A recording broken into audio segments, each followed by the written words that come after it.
I want to be, to do khidmat of my parents. It's a good desire. Good desires are also present in humans. The same way, good desires are present in the humans. In the same way, bad desires are also present in the humans. If somebody says that I want to drink alcohol, it is a bad desire. It is present in humans. If somebody then says that I want to steal, it is a bad desire. It is also present in humans. So good desires are also present in humans. Bad desires are also present in humans. Allah subhanahu wa ta'ala is saying, قَدْ أَفْلَحَ مَنْ زَكَّاهَا. Successful is the one who purifies his desires. And desires are not the same in each and every one of us. Different people have different desires. Some people have desire for worldly things. For example, clothing and jewelry and things like that. And generally the scholars have said that such type of desire is more present in women than in men. But this desire for worldly things and the desire for dunya is actually one of the worst sins. The Prophet ﷺ said, حُبُّ الدُّنْيَا رَأْسُ كُلِّ خَطِيئَةٍ. That the love of this world is the reason for all the faults that we do. So that is why some people have this desire in their heart. Some people have desire for lust. And generally the scholars have said that compared to women, men have this desire more. That is why their eye is not in their control. And sometimes they cast glances where they're not supposed to cast their glances. Sometimes a person has this desire. And in the present times, if you call these times a time of lust, it will not be wrong. One of the internet research companies by the name of Webfood, they've done some internet research, and according to their research, there are 40 million Americans who watch pornography regularly.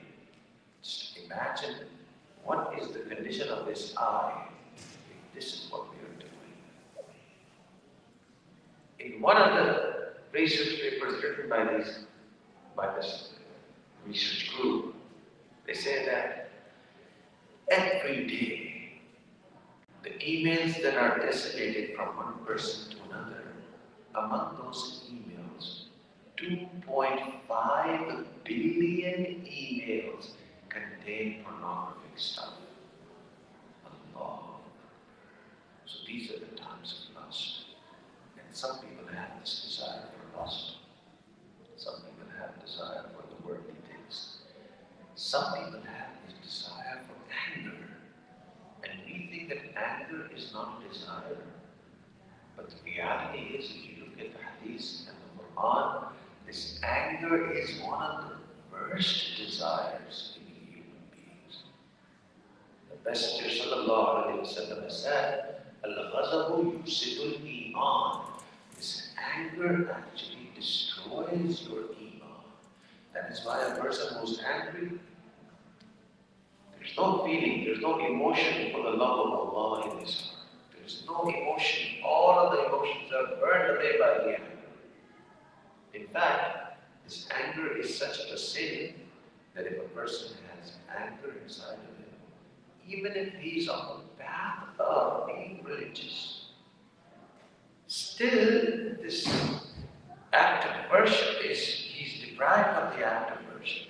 Such a bad deed this desire for anger is. Some people have this desire for lust. Some people have desire for the worldly things. Some people have desire for anger. And this anger is such a bad sin.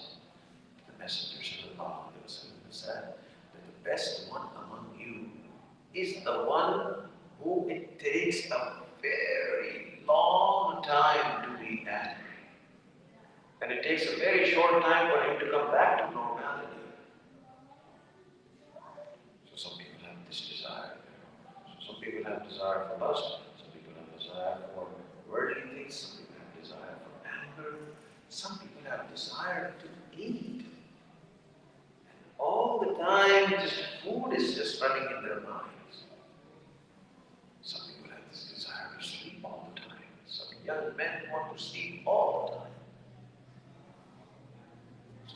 Different people have different desires. There are some people who have none of these desires. But there's a hidden desire. And that hidden desire is worse than all the other desires. And what is that desire? This desire is to be better than everyone. Everyone should respect me. And this desire is that one wants to become above everyone. And this is the worst of all desires. Why? Because this desire shows that you have arrogance inside of you. Sometimes some people think that I'm better than everyone because I have more money. Some people think that I'm better than everyone because I have a better degree from a better university. Some people think that I'm better than everyone because I am from a certain family. And sometimes it also happens that people feel that they are better than everyone because they think that they worship more than everyone else. So for any reason one feels that I am better than others, and he wants to be respected for that, this desire is the worst of all desires because it shows that there is arrogance inside. And the Prophet ﷺ said, "La yadkhulul jannah man kana fi qalbihi mithqala dharratin min kibr." That person is not even going to enter Jannah who has even an iota of arrogance inside of him. So different people have different desires. Allah is saying in His book, قَدْ أَفْلَحَ مَنْ زَكَّاهَا. Successful is the one who purifies his desires. Now the question is, how do we purify these desires? The scholars have given a few answers. The first answer is that the purification of desire could take this form. The person shows willpower and goes against his desires, shows the power of his will. For example, if somebody is not praying Fajr for many days, he goes and says, "Now I'm going to pray Fajr from tomorrow onwards." This show of willpower is very much liked by Allah and His Messenger. The Prophet ﷺ said, "Al-Mujahid, man jahada nafsahu fi ta'ati Allah." A person is a mujahid who goes against his desires to obey Allah subhanahu wa ta'ala. So one way of dealing with these desires is to show willpower. Like, okay, I have been lying, now I'm not going to lie ever. Okay, I have been using my eyes incorrectly from now onwards, I'm going to do this. This is one way of containing these desires. This is one way of purifying these desires. And those people who show willpower, they will be successful in life. And Allah and His Messenger also like these people. There was a scientist by the name of Walter Fisher, and he conducted a research on willpower. A scientist of 60s, and his research was so much liked by certain scientists that another group of scientists in New Zealand, they conducted the same research on 1,000 people. So this research was conducted on some kids, and kids were given an option that you can take one marshmallow right now. But if you show some restraint and wait for half an hour, you can get 2 marshmallows. Now the kids still love these sweet things. And a lot of kids, they were not even ready to listen to what the person was saying, and they grabbed the marshmallows. But there were some kids who showed this willpower. And they said, okay, fine. If I wait for half an hour, I'll get 2 marshmallows. So they showed willpower that they held themselves back. Walter Fisher says that I tracked these 2 groups of people, 2 groups of young kids, those who showed willpower and those who did not show willpower, for 32 years. And he says in those 32 years, I came to the conclusion that there were 7 very big differences between those who did not show willpower and those who showed willpower. And the first thing he said, that those who did not show willpower, they were on an average more weightier than others. They were on an average overweight. First difference between the two. The second difference between the two, that those who did not show willpower, they had less education than those who showed willpower. The third thing is that those who did not show willpower, they had less incomes and wealth than those who showed willpower. The fourth thing, that those who did not show willpower, their marriages also failed. Most of the people who showed less willpower, they were single parents. So marriages and then divorces and kids. The next difference between the two groups is that those who did not show willpower, they were more prone to drug and alcohol addiction. And those who showed willpower, there was less inclination towards drug and alcohol addiction. Finally, most important one of all, so those people who did not show willpower, these were the people who were prone to, who were inclined towards criminal activity. And those who had willpower, they had no inclination towards criminal activity. So at the end of his research paper, he says that willpower is the single most important ingredient of success. And this is what Allah said 1400 years ago. But that successful is the one who purifies his desires, who controls his desire, who shows willpower. So one way of controlling these desires is to show willpower. And one way of controlling these desires is to do the zikr of Allah. Because the zikr of Allah, it cures the bad desires in your heart. The Messenger sallallahu alayhi wa sallam said, Zikrullahi shifa'un qulub. That the remembrance of Allah is a cure for the heart. It's a magical thing. Person who's ready to commit the biggest of sins, and here he starts remembering Allah, he starts coming to the masjid, automatically he says, no, I don't want to do this thing. I don't want to do this thing which is wrong.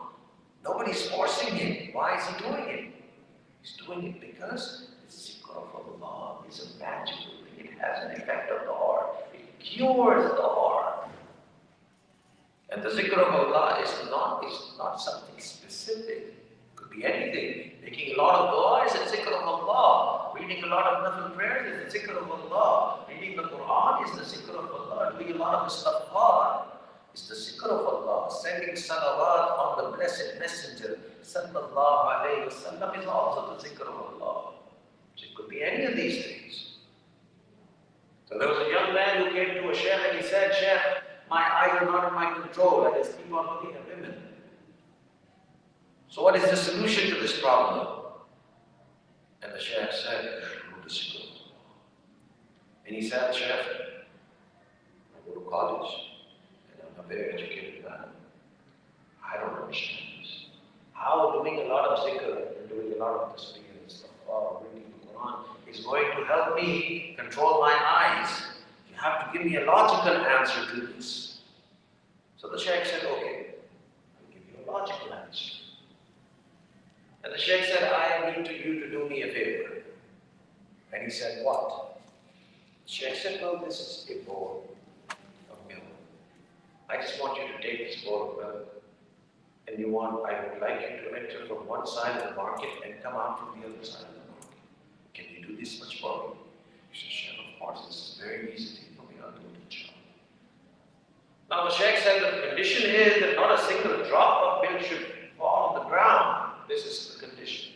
He said, inshallah, Shaykh, I'll make sure that not a single drop of this milk should fall on the ground. One of the people who was very close to the Shaykh said, you also go with him. Make sure that not a single drop of milk should fall on the ground. If you see that he is not able to control the milk and the milk falls on the ground, just give him a tight slap. Now he was walking. He entered the marketplace. with his bowl of milk, very conscious. Not a single drop of milk should fall on the ground because I promised the sheikh. And the other reason was because this man was standing right here. He was going to give me a tight slap and this falls on the ground. So he was very conscious, so very consciously and very, very carefully, he entered the one side of the market. And he walked and walked and walked, and he successfully went out from the other side of the market without a single drop of milk going on the floor. He was so relieved. He was so happy. And he ran to the shed and said, "Chef, I went from one side of the market, came out from the other side of the market, not a single drop of milk, he fell on the ground." The Sheikh said, "Are you sure?" He said, "Yes, Sheikh, I'm sure." The Sheikh said, "Okay. Did you look at women when you were in the market?" He said, "Sheikh, come on. My whole concentration was on this bowl of milk. That not a single drop should fall on the ground. How could I look at? I didn't even think about women." So the Sheikh said, "This is what the condition of the person is. He does the zikr of Allah. He does not think about sins. Because now he's only thinking about Allah. So the Shaykh gave him a logical answer that why zikr has an effect on the heart. So one way of purifying these desires is to show willpower, but sometimes it's difficult. So another way is to engage yourself in the remembrance of Allah. Sit down and remember Allah, Allah. But this is a very big honor, this remembrance of Allah. This honor is not given to everyone because it is a meeting with Allah. And meeting with the king is always an honor. If any of us is about to meet the President of the United States, we'll tell each and every one of our friends that I'm supposed to meet the President because it's such a big honor. And what about the King of all kings? So that is why the zikr of Allah, this honor, is not given to everyone. So some people ask, okay, there is an even easier way of purifying this heart, purifying the desires in this heart. And the Mashayikh have said that there's another way, an easier way, and maybe a more effective way. And what is that? That is to spend time in the company of pious people. The Prophet said, "Al-mar'u ala dini khalilihi," that a person is on the deen of the person who spends time with him. So if we spend time with the pious people, then our deen is going to be like theirs. And if we spend time with people who have nothing to do with the deen, then our deen will also be like theirs. So one way of purifying these desires is just to sit in the company of pious people. And it has a beautiful effect. And sometimes only one sentence of certain pious people can actually change the heart. Some parents complain to me, "How do I then change the heart of my child? He's always ready to do all the wrong things. And I'm always having fights with my child." And the scholars have said that there's no need to fight with the children. Just bring them to a nice majlis. Bring them to a majlis where the scholars are speaking the Quran of Allah, the hadith of the Messenger. And you will yourself see that if you bring them regularly to such majalis, their heart is going to change. The biggest of the sins they will be ready to leave. Such is the power of being in the company of the Shah. So one way of purifying the soul is to show willpower. The other way is to go against to do the zikr of Allah. And the third one is to go spend time in the company of the Mashayikh. And the fourth one, the easiest one of them all, is to make dua to Allah. The Messenger ﷺ said that the person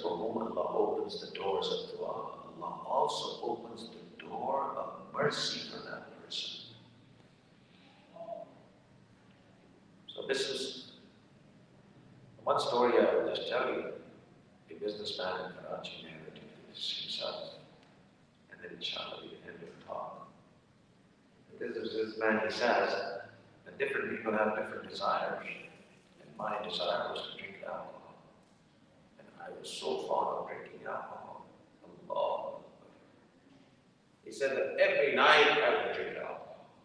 I just couldn't live without it. And the situation was such that people did not think of me as an alcohol drinker. People used to think that I'm a very pious person. I had a beard on my face. And Allah has given me so much wealth that every year, sometimes once, sometimes twice, and sometimes even thrice, I would visit the house of Allah. So people used to think that this is a man who goes visits the house of Allah. He has a beard, he's a very pious man. And he says, here I am, drinking alcohol every night. And such was my desire that sometimes I would be flying back from Makkah to Karachi, and if the flight is offering alcohol, I would sometimes want to drink even then. And he said one day the whole family planned to go for Umrah.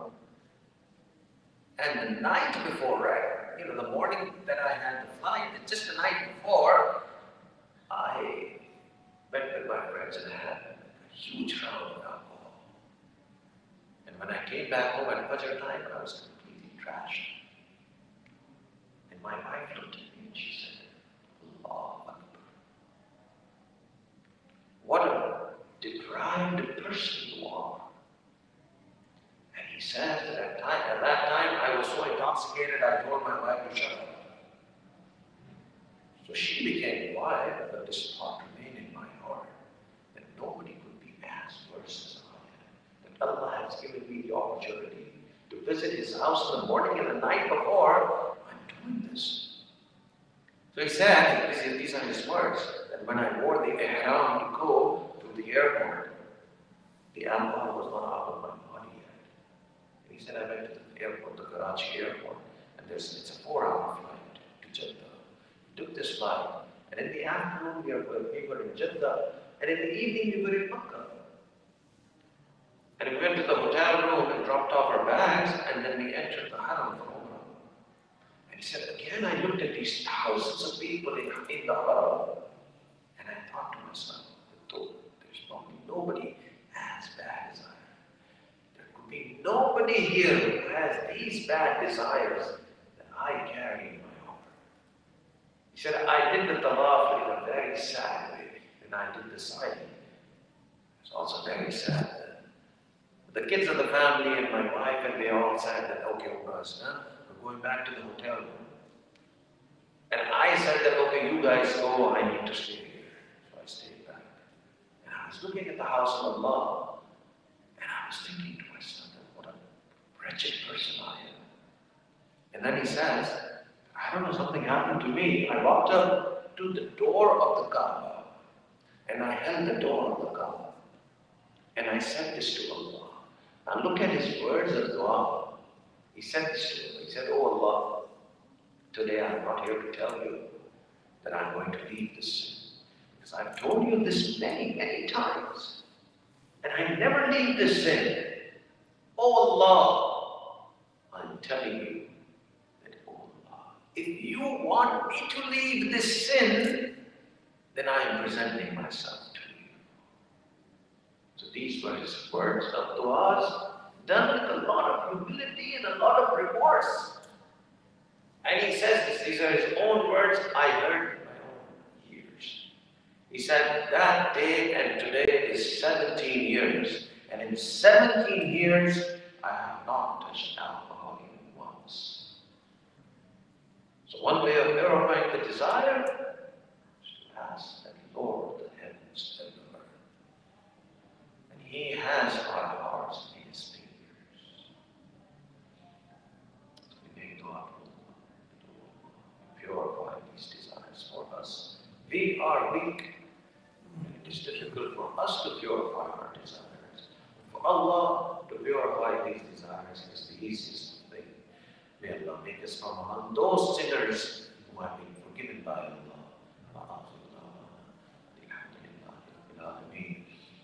making a short dua, do we have time? Yeah. Because before making a short dua, I would recite a small nasheed that my friend, Junaid, very famous nasheed reciter, he used to recite this. So I'll just recite a few verses of that nasheed, and then inshallah we will make dua. ہواؤں حرص والا دل بدل دے ہواؤں حرص والا دل بدل دے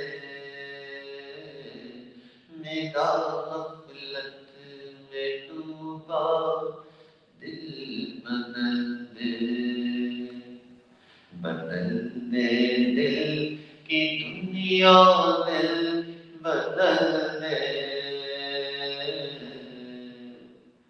بدل دے دل کی دنیا دل بدل دے کرم فرما خدایا دل بدل دے گناہ گاری میں کب تک عمر کاٹوں گناہ گاری میں کب تک عمر کاٹوں بدل دے میرا رستہ دل بدل دے سنوں میں نام تیرا دھڑکنوں میں سنوں میں نام تیرا دھڑکنوں میں مزہ آ جائے مولا دل بدل دے تیرا ہو جاؤں اتنی آرزو ہے تیرا ہو جاؤں اتنی آرزو ہے بس اتنی ہے تمنا دل بدل دے میری فریاد سن لے میرے مولا میری فریاد سن لے میرے مولا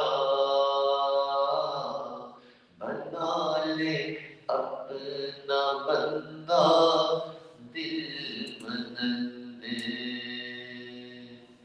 جو تیرا سامنا ہو روز محشر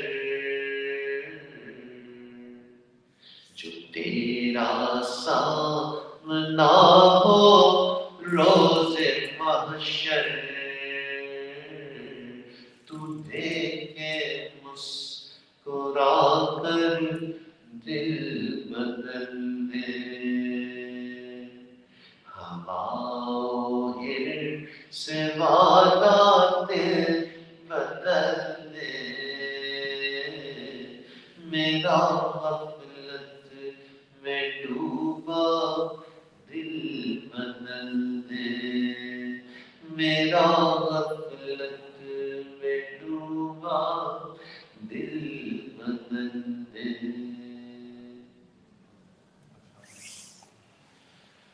لا الہ الا اللہ محمد رسول اللہ دعا کر لیجیے سبحان ربی العظیم اللهم صل على سيدنا محمد وعلى آل سيدنا محمد وبارك وسلم ربنا ظلمنا أنفسنا وإن لم تغفر لنا وترحمنا لنكونن من الخاسرين ربنا لا تزغ قلوبنا بعد إذ هديتنا وهب لنا من لدنك رحمة إنك أنت الوهاب اللهم إنا نسألك علما نافعا وعملا متقبلا ولسانا ذاكرا وقلبا خاشعا ورزقا واسعا وشفاء من كل داء. اے اللہ ہمارے کے عاجز مسکین بندے ہیں، اللہ ہمارے گناہوں کو معاف فرما، ہماری خطاؤں سے درگزر فرما، ہمارے عیبوں کی پردہ پوشی فرما، اللہ برے دن سے محفوظ فرما، اللہ بری رات سے محفوظ فرما، میرے مالک برے کاموں سے محفوظ فرما، اے اللہ ہمیں برے انجام سے محفوظ فرما، اللہ ہدایت ملنے کے بعد گمراہی سے محفوظ فرما، اللہ سیدھا رستہ ملنے کے بعد بھٹکنے سے محفوظ فرما، میرے مالک اپنا قرب حاصل ہو جانے کے بعد اپنی دوری سے محفوظ فرما، اللہ نعمتیں مل جانے کے بعد نعمتوں کے چھن جانے سے محفوظ فرما، اللہ عزتیں ملنے کے بعد ذلت سے محفوظ فرما، میرے مالک در در کے تن کے کانے سے محفوظ فرما، اے اللہ آپ کے پیارے محبوب نے فرمایا گناہوں سے توبہ کرنے والا ایسا ہی ہے کہ جیسے اس نے گناہ کیا ہی نہ تھا، میرے مالک ہماری آج کی اس توبہ کو قبول فرما، اللہ آج کی اس توبہ کو قبول فرما، اللہ جو گناہ دل میں کی انہیں معاف فرما، اللہ جو گناہ راتوں میں کی انہیں معاف فرما، اللہ جو گناہ چھپ کے کیے اللہ ان گناہوں کو بھی معاف فرما، میرے مالک جو گناہ محفلوں میں کیے اللہ ان گناہوں کو بھی معاف فرما، میرے مالک اب گناہوں کی نجاست میں لتڑے ہوئے ہیں، اللہ ہمارے حال پر رحم فرما، اللہ ماں جب اپنے بچی کو نجاست میں لتڑا دیکھتی ہے وہ اس سے نفرت نہیں کرتی، اللہ اسے دھو لیتی ہے، سینے سے لگا لیتی ہے،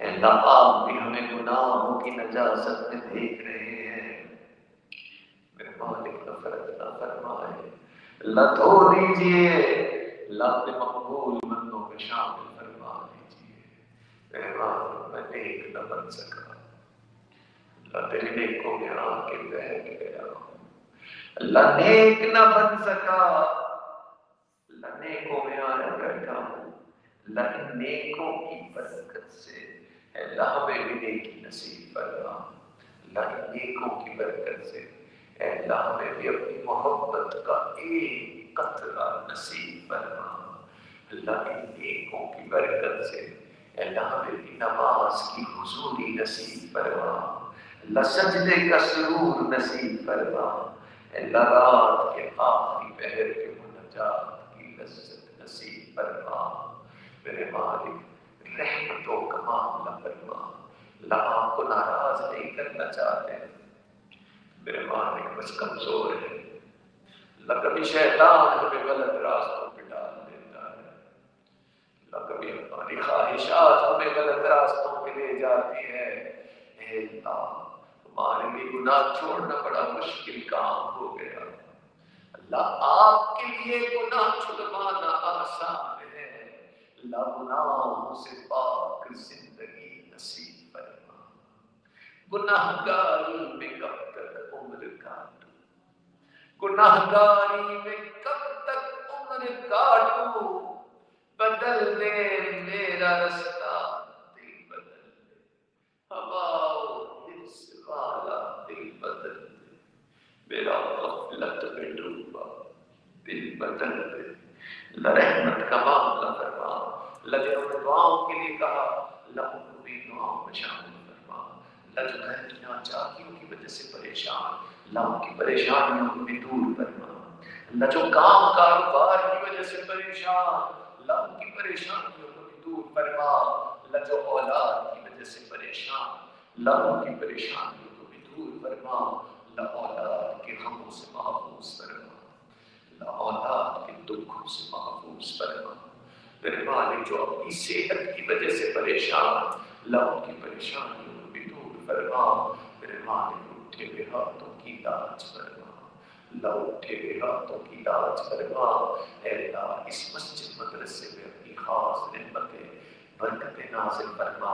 اے اللہ ہر وہ شخص جو یہاں حاضر ہو اللہ اس کے سینے کو تقویٰ سے منور فرما۔ میرے مالک ہمارے تینوں حرم کی حفاظت فرما۔